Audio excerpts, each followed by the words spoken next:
Bihar SSC का जो है हम लोग क्या करेंगे तो डिस्कशन करेंगे। चलिए आगे देखते हैं। क्वेश्चन में आ गया 129 का सेट नंबर देखते हैं और 8/12/2018 का दिया गया 129 नंबर का क्वेश्चन है। देखिए चंपारण सत्याग्रह में जवाहरलाल नेहरू शामिल नहीं थे क्योंकि चंपारण सत्याग्रह 1917 में गांधी जी द्वारा चलाया गया था। गांधी जी ने भारत का यह प्रथम सत्याग्रह आंदोलन किया था। 1916 ईस्वी में लखनऊ कांग्रेस अधिवेशन राजकुमार शुक्ल तत्व के अनुरोध पर गांधी जी चंपारण आए थे। चंपारण में तिनकटिया पद्धति को समाप्त कर दिया क्या था, यानी कि चंपारण में तिनकटिया पद्धति गांधी जी ने समाप्त किया था। गांधी जी ने सर्वप्रथम सत्याग्रह दक्षिण अफ्रीका में रंग भेद नीति के विरोध में किया था, जो कि सफल हुआ था। आगे देखते हैं। चंपारण सत्याग्रह द्वारा तिनकटिया पद्धति को समाप्त कर दिया गया। उसके बाद आगे देखते हैं। दुस्त यानी दस्त जूट मरुस्थल ईरान में स्थित है। दस्त ए लूट ईरान मरुस्थल जो है कहाँ स्थित है तो ईरान में स्थित है। उसके बाद दस्त ए लूट मरुस्थल पूर्वी ईरान में स्थित है। सहारा मरुस्थल का क्षेत्रफल लगभग 84,000 वर्ग किलोमीटर है, 84 लाख वर्ग किलोमीटर है। उसके बाद देखते हैं काराकुम जो है मरुस्थल तुर्कमेनिस्तान में स्थित है। काराकुम मरुस्थल जो है तुर्कमेनिस्तान में स्थित है। कहता है मोजेबा मरुस्थल जो है मोजावा मरुस्थल जो है यूएसए में है। कहता है द सेंचुरो मरुस्थल पेरू में है स्थित। आगे देखते हैं। तकला मकान मरुस्थल चीन में है।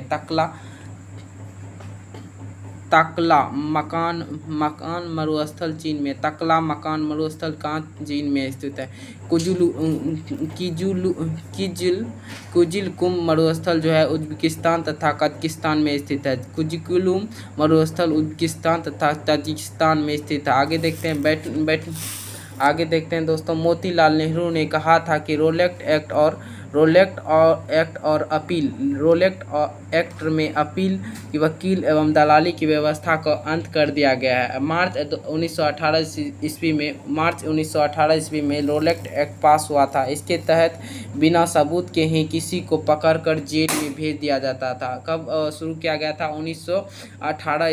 1918 में रोलेक्ट एक्ट पास हुआ था। इसके तहत बिना सबूत के ही किसी को पकड़कर जेल में दिया गया। 13 अप्रैल 1919 को अमृतसर में शहर में जलियांवाला बाग का हत्याकांड हुआ था।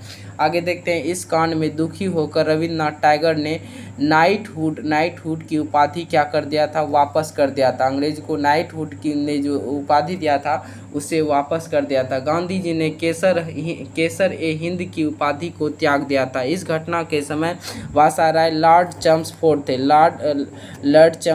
थे। कौन थे? लॉर्ड चम्सफोर्ड थे। गांधी जी ने इस घटना का विरोध में असहयोग आंदोलन चलाया था। गांधी जी ने इस घटना के विरोध में 13 अप्रैल 1919 को जो घटना घटी था, इस घटना के विरोध में असहयोग आंदोलन चलाया था।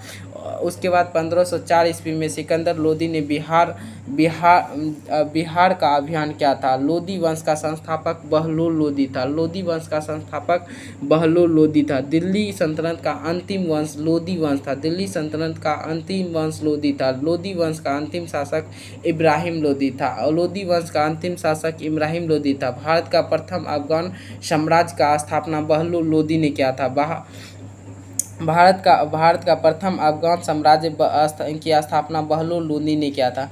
आगे देखते हैं। कहता है भारत में द्वितीय अफगान साम्राज्य की स्थापना शेरशाह सूरी ने किया था। शेरशाह सूरी बिहार का प्रथम दिल्ली पर राज्य किया था, यानी कि बिहार का ऐसा पहला व्यक्ति था जो कि दिल्ली पर राज्य किया था। सिकंदर लोदी 1504 में आगरा की स्थापना किया था। सिकंदर लोदी ने 1504 में आगरा की स्थापना की थी। भूमापन के लिए गज ए सिकंदरी विकसित करवाया था। कहता है इन्होंने आगरा को अपनी राजधानी बनाया था 1506 ईस्वी में।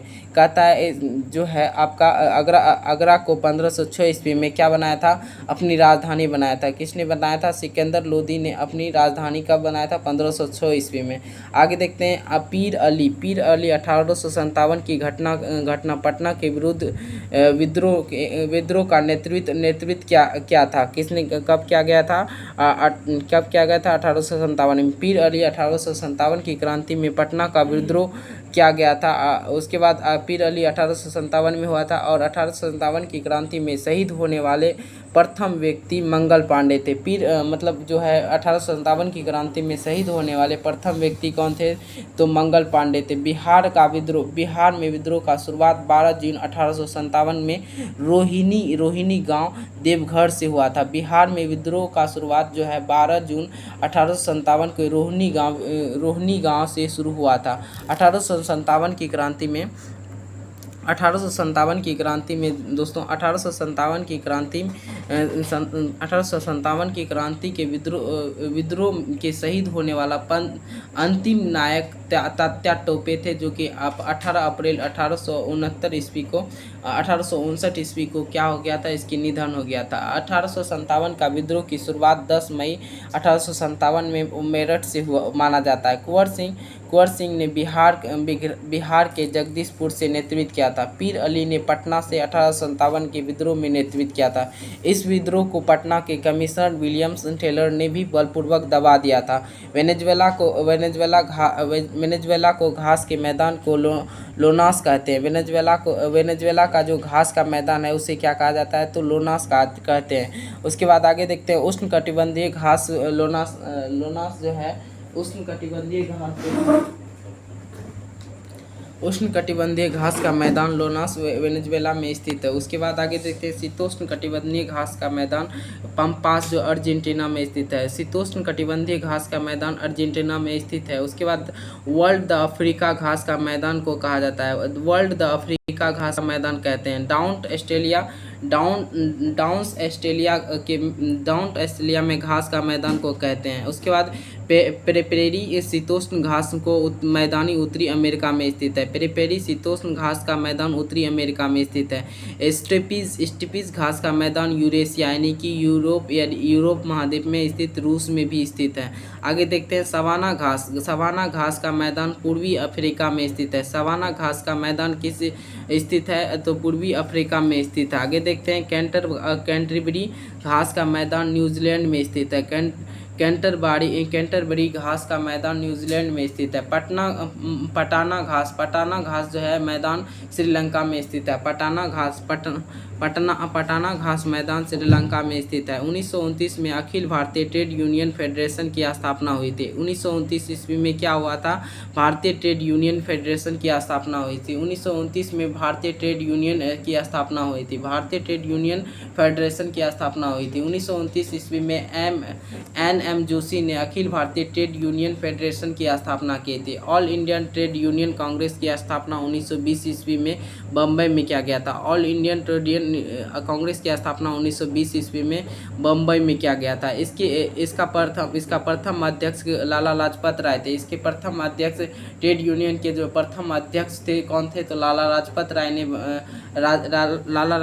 राय को बनाया गया था। कम्युनिस्ट पार्टी की स्थापना 20 अगस्त 1920 ईस्वी को एम.एन. राय ने किया था। कम्युनिस्ट पार्टी की स्थापना 20 अगस्त 1920 ईस्वी को एम.एन. राय ने किया था। 1928 ईस्वी में भगत सिंह ने हिंदुस्तान सोशलिस्ट कहता 1928 ईस्वी में भगत सिंह ने हिंदुस्तान सोशलिस्ट रिपब्लिकेशन एसोसिएशन की स्थापना की थी। 1929 ईस्वी में लोहार अधिवेशन को पूर्ण स्वराज की प्रस्तावित जवाहरलाल नेहरू ने प्रेरित किया था। 1929 में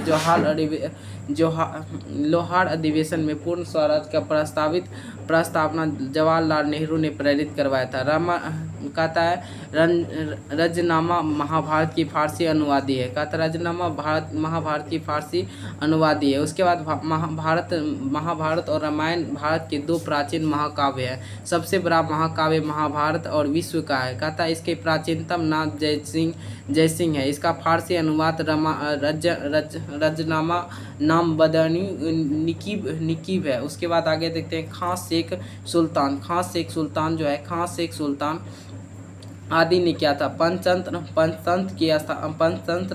के लेखक विष्णु शर्मा है। पंचतंत्र के लेखक कौन है, विष्णु शर्मा है। उसके बाद रामायण की एक फारसी अनुवाद बदायूनी निकीब खां शेख सुल्तान आदि ने किया था। महाभारत की रचयिता वेद व्यास को माना जाता है। महाभारत की रचयिता वेद व्यास को माना जाता है। रामायण की रचयिता वाल्मीकि द्वारा लिखी गई है। रामचरितमानस तुलसीदास द्वारा लिखी गई है। रामचरितमानस किसने लिखा है? तो रामचरितमानस जो है तुलसीदास ने लिखी है। उसी तरह से उत्तरा रामचरितमानस भवभीति द्वारा लिखी गई थी। किसके द्वारा लिखा गया है? भवभीति द्वारा लिखे गए। आगे देखते हैं। 6 वर्ष आता है कथा ऋतसागर सामदेव द्वारा लिखी गई। कथा ऋतसागर जो है सामदेव द्वारा लिखा गया। कामसूत्र वात्स्यायन द्वारा लिखी गई है। भारत महाभाष्य पतंजलि द्वारा लिखा गया। महाभाष्य किसके द्वारा लिखा गया है? पतंजलि द्वारा लिखा गया है। 6 वर्ष के कार्यकाल में भारत को नियंत्रक एवं सह महालेख जो है परीक्षण CAG होता है। 6 वर्ष का कार्यकाल में भारत के नियंत्रक सह महालेख निरीक्षक CAG होता है, जिसे अनुच्छेद 148 के तहत राष्ट्रपति द्वारा CAG की नियुक्ति करता है। ये भारत का सार्वजनिक धन का संरक्षक कहते हैं। सेवानिवृत्ति के बाद यह भारत सरकार के अधीन कोई भी पद नहीं धारण करते हैं। कहता है भारतीय संविधान का भाग 5 के अनुच्छेद 148 से 151 तक CAG के संबंध में है। वर्तमान में भारत के नियंत्रक एवं महालेख परीक्षक जो है गिरीश चंद्र मुर्मू है। CAG का महाभियोग द्वारा हटाया जा सकता है। CAG को महाभियोग द्वारा हटाया जा सकता है। सतपुरा मध्य प्रदेश के सर्वोच्च चोटी धूपगढ़ में है। सतपुरा मध्य प्रदेश के सर्वोच्च चोटी धूपगढ़ में स्थित है। यह महादेव पर्वत स्थित है। सतपुरा पहाड़ी ज्वालामुखी चट्टानों से बनी हुई है। सतपुरा पहाड़ी ज्वालामुखी के चट्टानों से बनी हुई है। अरावली पर्वत अरावली सबसे प्राचीन पर्वत है जो राजस्थान में स्थित है। इसकी ऊंचाई चोटी गुरु शिखर है। इसकी सबसे ऊंची चोटी गुरु शिखर है। उसके बाद आगे देखते हैं। हिमालय मुडबेरा वलित पर्वत का उदाहरण है, जो कि इसकी ऊंचाई जो है 8848.46 मीटर है। कहता है इसकी ऊंचाई चोटी एवरेस्ट जो है 8848.86 मीटर है। भारत का सर्वोच्च चोटी कंचनजंगा है, जो कि 8586 मीटर ऊंचा है। विश्व की दूसरी सर्वोच्च चोटी जो है K2 है। ये जो है आपका 8611 मीटर है। उसके बाद भारत का सर्वोच्च चोटी है। कहता है नीलगिरी जो है पहाड़ी तमिलनाडु में स्थित है। नीलगिरी पहाड़ी कहाँ स्थित है? तमिलनाडु में स्थित है। इसकी सबसे बड़ी चोटी दोदाबट्टा है। दक्षिण भारत का सर्वोच्च चोटी आयनामोडी को अन्नामलाई पर्वत पर स्थित है। उसके बाद देखते हैं दोदाबट्टा जो है दक्षिण भारत की दूसरी सबसे ऊंची चोटी है। मैकाल पर्वत छत्तीसगढ़ की सबसे ऊंची चोटी है। अमरकंटक है। कहता है मैकाल पर्वत छत्तीसगढ़ की सबसे ऊंची चोटी है। सोवियत संघ रूस द्वारा सहयोग के बोकरा स्टील प्लांट की स्थापना किया गया था। भारत में सबसे बड़ा आयरन स्टील कंपनी की स्थापना द्वितीय पंचवर्षीय योजना की अवधि में 1 अप्रैल 1956 ईस्वी को द्वितीय पंचवर्षीय योजना 1 अप्रैल 1956 ईस्वी को 31 मार्च 1961 ईस्वी तक किया गया। द्वितीय पंचवर्षीय योजना के दौरान महत्वपूर्ण संस्थापित कारखाना है Hindustan steel limited and Rourkela Odisha. यह जर्मनी के सहयोग से स्थापित हुआ था। यह भिलाई इस्पात संयंत्र रूस की मदद से शुरू किया गया था। हिंदुस्तान स्टील लिमिटेड दुर्गापुर जो पश्चिम बंगाल में ब्रिटेन के सहयोग से स्थापित किया गया था। आगे देखते हैं दोस्तों। कहता है property and the British rule के इंडिया का दादा भाई नौरोजी ने ब्रिटिश सरकार द्वारा भारत पर धन के निष्कासन की नीति को व्याख्या की थी। वही धन विधायक के सिद्धांत दादा भाई नौरोजी द्वारा दिया गया था। दादा भाई नौरोजी प्रथम भारतीय हैं जो व्यवस्थित हैं और संगठित रूप से अंग्रेजी धन निकासी नीति का उजागर किया था। दादा भाई नौरोजी प्रथम भारतीय हैं जिन्होंने भारत के प्रति व्यक्ति आय को निर्धारित किया गया था। दादा भाई नौरोजी आधुनिक भारत का प्रथम अर्थशास्त्री माना जाता है। दादा भाई नौरोजी को आधुनिक भारत का प्रथम अर्थशास्त्री माना जाता है। उसके बाद जाना जाता है भारत में अनिष्ट एवं उनिष्ट धन निकासी का बताने वाला व्यक्ति दादा भाई नौरोजी हो गए थे। कहता है दादा भाई नौरोजी 3 बार कांग्रेस की अध्यक्षता की थी। दादा भाई नौरोजी ने 3 बार कांग्रेस की अध्यक्षता की थी। अनुच्छेद 17 में छुआछूत का अंत होता है। अनुच्छेद 15 के अनुसार जाति, धर्म, लिंग, वंश भेदभाव नहीं किया जाता है। अनुच्छेद 14 विधि के समक्ष समता।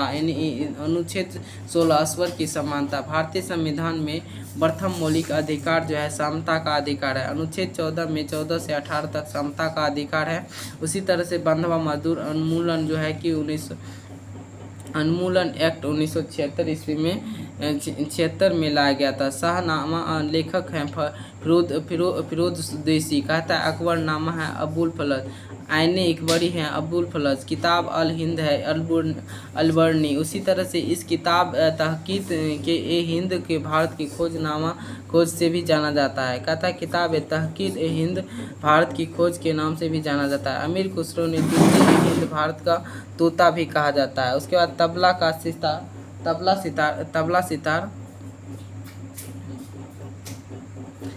तथा सितार का आविष्कार का श्रेय इन्हीं को दिया जाता है। तबला तथा सितार का श्रेय इन्हीं को दिया जाता है। आगे देखते हैं बंगाल में नीली आंदोलन चलाया गया था। किसी नीली आंदोलन 1859 से 60 के आसपास चलाया गया था, जो इसी आंदोलन में नेता दिगंबर विश्वास और विष्णु विश्वास थे। कहता है दीन बंधु मित्र अपने नाटक नील दर्पण में किसानों को दयनीय हालातों की व्याख्या करते थे। रविंद्रनाथ टैगोर का जन्म 1861 ईस्वी में हुआ था। पाइका विद्रोह 1817 ईस्वी में उड़ीसा में हुआ था। इसके नेता बख्शी जंग बंधु थे। 1817 ईस्वी में उड़ीसा में हुआ था और इसका नेता बख्शी जंग बंधु थे। आगे देखते हैं पाइका विद्रोह 1817 ईस्वी में उड़ीसा में हुआ था। पाइका विद्रोह कहाँ हुआ था? तो उड़ीसा में हुआ था 1817 ईस्वी में। आगे देखते हैं दोस्तों, ये जो है आपका बहुत ही इंपॉर्टेंट क्वेश्चन बनेगा। देखिए खांसी विद्रोह जो है, खांसी विद्रोह कहाँ हुआ था? खांसी विद्रोह जो है आपका कहाँ हुआ था? तो खांसी विद्रोह 1833 ईस्वी में। क्षेत्र है अहम। उसी तरह से ये जो है तीरथ सिंह इसका नेता था। मोपाली विद्रोह जो है 1921 से 1922 ईस्वी केरल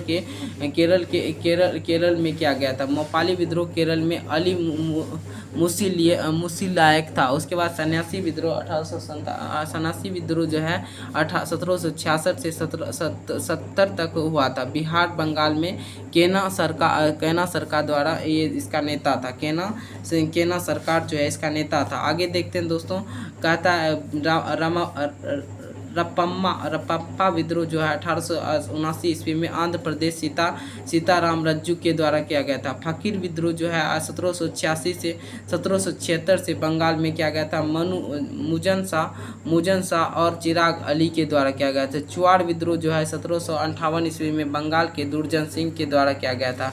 उसी तरह से आगे देखते हैं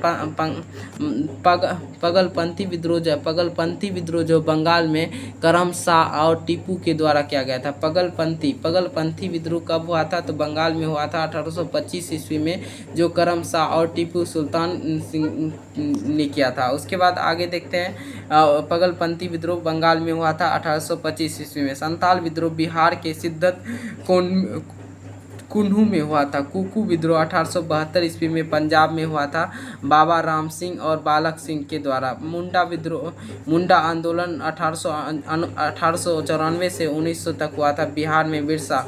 उसके बाद ताना भगत आंदोलन जो है 1914 से 1920 तक हुआ था। आगे देखते हैं रेड क्लिफ रेखा भारत और पाकिस्तान में 1947 के बीच है। दुरंड रेखा पाकिस्तान और अफगानिस्तान के बीच की सीमा रेखा है। 1893 में भारत अफगानिस्तान के बीच निर्धारित हुई थी।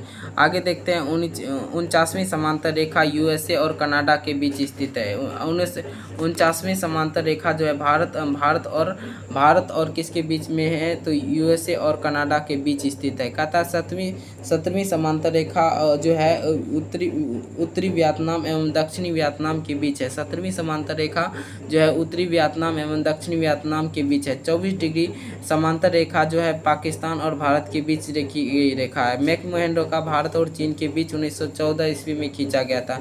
मेन रहीम रेखा जो है रूस और फिनलैंड के बीच है। मेन रहीम रेखा जो है रूस और फिनलैंड के बीच है। मैगिनोट रेखा जर्मनी और फ्रांस के बीच है। मैगिनोट रेखा कहाँ है? जर्मनी और फ्रांस के बीच स्थित है। उसी तरह से हिंडनबर्ग रेखा जो है हिंडनबर्ग रेखा कहाँ के? जर्मनी और फ्रांस के बीच स्थित है। उसी तरह से हिंडनबर्ग रेखा जर्मनी और पोलैंड के बीच है। आगे देखते हैं 1943 ईस्वी में सुभाष चंद्र बोस 1943 में सुभाष चंद्र बोस सेना के नेतृत्व प्रदान किया था। उसके बाद जुलाई 1943 ईस्वी में आज़ाद हिंद फौज सुपर कमांडर सुभाष चंद्र बोस को बनाया गया था। आज़ाद हिंद फौज का प्रथम डिवीज़न कैप्टन मोहन सिंह को नेतृत्व में बनाया गया था। आज़ाद हिंद फौज के प्रणोदक एवं संगठनकर्ता रास बिहारी बोस थे। यानी कि प्रणोदक एवं संगठनकर्ता रास बिहारी बोस थे। लाल किला मुकदमे में दिल्ली मुकदमा भी कहते थे। लाल किला मुकदमा को दिल्ली मुकदमा भी कहते थे, जो आज़ाद हिंद फौज के सैनिक पर चलाया गया नवंबर 1945 में था। उसके बाद सुभाष चंद्र बोस ने 1938 से 1939 ईस्वी में कांग्रेस की अध्यक्षता की थी।